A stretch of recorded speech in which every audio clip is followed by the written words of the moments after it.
Good morning बच्चों। आप लोग कैसे हो? आई होप आप लोग सभी ठीक होंगे। चलिए आज हम सोशल साइंस का कुछ ऑब्जेक्टिव करा रहा हूँ, जिसमें से आप 10 में से 15 का भी जवाब दे देते हैं तो आपको एग्जाम में कठिनाई का सामना नहीं करना पड़ेगा। चलिए ज़्यादा टाइम नहीं लेते हुए हम क्वेश्चन की ओर चलते हैं। क्वेश्चन नंबर 1 है, अखिल भारतीय किसान सभा का गठन किस वर्ष हुआ था? अखिल भारतीय सभा का गठन किस वर्ष हुआ था? इसका आंसर नंबर हो जाएगा डी। आंसर नंबर क्या हो जाएगा? डी, 1936 ईस्वी में। चलिए क्वेश्चन नंबर अगला है, परिवहन के साधनों में सबसे सस्ता परिवहन का साधन है? परिवहन के साधनों में सबसे सस्ता परिवहन का साधन क्या है? जल मार्ग। क्या है? जल मार्ग।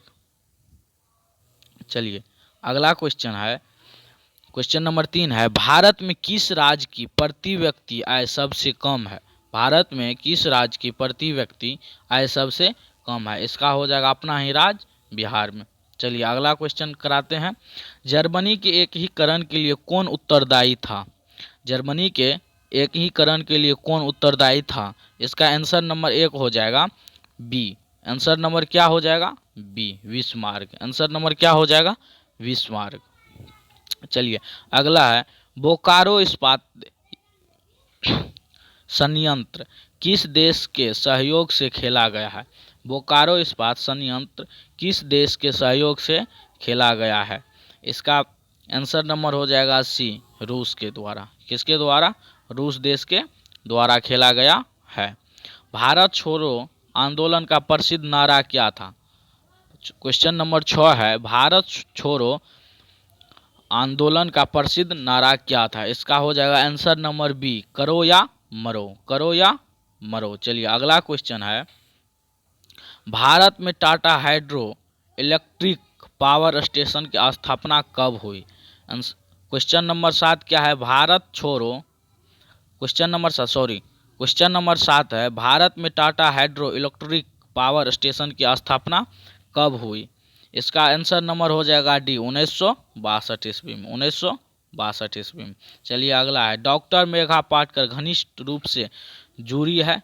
कौन चीज में जुड़ी है? इसका आंसर नंबर सी हो जाएगा, नर्मदा बचाओ आंदोलन में। नर्मदा बचाओ आंदोलन में। गोलघर का निर्माण कब हुआ था? क्वेश्चन नंबर 9 है, गोलघर का निर्माण कब हुआ था? इसका हो जाएगा आंसर नंबर सी, 1786 ईस्वी में। 1786 ईस्वी में। चलिए अगला क्वेश्चन है, भारत में सबसे पुराना तेल का भंडार कहाँ है? भारत में सबसे पुराना तेल का भंडार कहाँ है? इसका आंसर नंबर हो जाएगा डी, डिगबोई में। कहाँ है? डिगबोई में। चलिए अगला क्वेश्चन है, निम्नलिखित में से कौन सी प्राकृतिक आपदा नहीं है? निम्नलिखित में से कौन सी प्राकृतिक आपदा नहीं है? इसका आंसर नंबर हो जाएगा डी, युद्ध। क्या है? युद्ध नहीं है। चलिए अगला क्वेश्चन है, क्वेश्चन नंबर 12, सबसे उत्तम किस्म का कोयला कहाँ होता है? सबसे उत्तम किस्म का कोयला होता है, कौन सा कोयला होता है? एंथ्रो। इसका आंसर नंबर सी हो जाएगा, एंथ्रोसाइड। एंथ्रोसाइड। चलिए अगला क्वेश्चन है, निम्न में से कौन सी स्थिति लोकतंत्र की सफलता के लिए सबसे आवश्यक है? क्वेश्चन नंबर 13 क्या कह रहा है, निम्न में से कौन सी स्थिति लोकतंत्र की सफलता के लिए सबसे आवश्यक है? इसका आंसर नंबर हो जाएगा 1, मजबूत जनमत।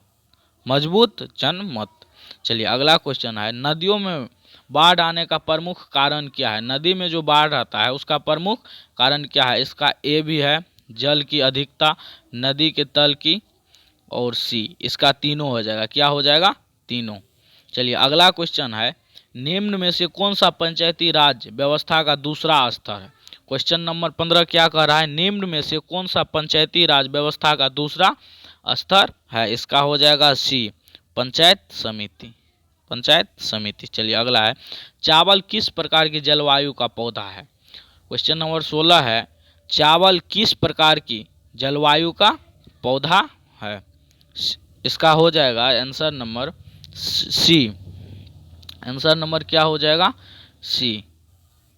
चलिए अगला है, मुद्रण सबसे पहले किस देश में आरंभ हुआ? मुद्रण सबसे पहले किस देश में आरंभ हुआ? इसका आंसर नंबर हो जाएगा ए, चीन में। आंसर नंबर क्या हो जाएगा? ए, चीन में। चलिए अगला क्वेश्चन है, अंतर्राष्ट्रीय नामक गठन का मुख्यालय कहाँ है? अंतर्राष्ट्रीय नामक गठन का मुख्यालय कहाँ है? इसका आंसर नंबर 1 हो जाएगा जेनेवा में। चलिए अगला क्वेश्चन है, किस वर्ष साइमन कमीशन भारत आया? किस वर्ष साइमन कमीशन भारत आया? इसका आंसर नंबर सी हो जाएगा 1927 ईस्वी में।